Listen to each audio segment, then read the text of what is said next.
Másik Manci címmel ősbemutatóra kerül sor.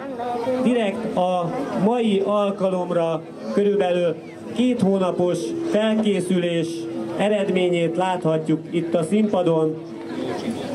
Szatirikus jelenet, amelyben az egymásra oda nem figyelés, a mennyasszony jelölt túlzó igénye, valamint a mértéktelen alkoholfogyasztás hatásáról hallhatunk egy történetet Kacúr László ötlete nyomán, népdalcsokorban és néptánc díszítéssel.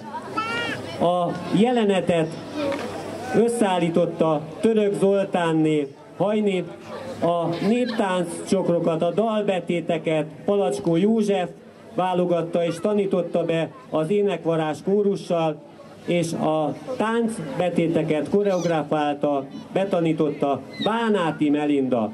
Tehát következzék a másik Manci előadás. Jó szórakozást kívánok mindannyiuknak!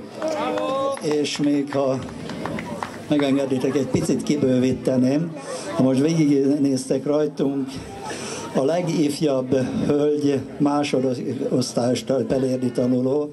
Szeretettel köszöntsük Hoffman Rékát, aki nem nagyon figyel rám, de megérdemli a tapsot, mert másodikas létére itt van. Nézzétek meg, általános iskolások, a citerásokat nem nagyon látjátok, de valahol egyetemisták, meg egy picit a középkor felek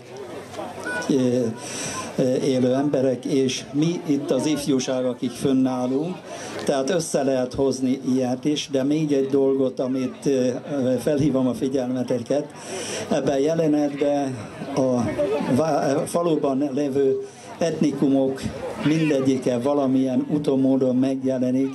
Figyeljetek oda, biztos meg fogjátok látni, és érezzétek jó magatokat.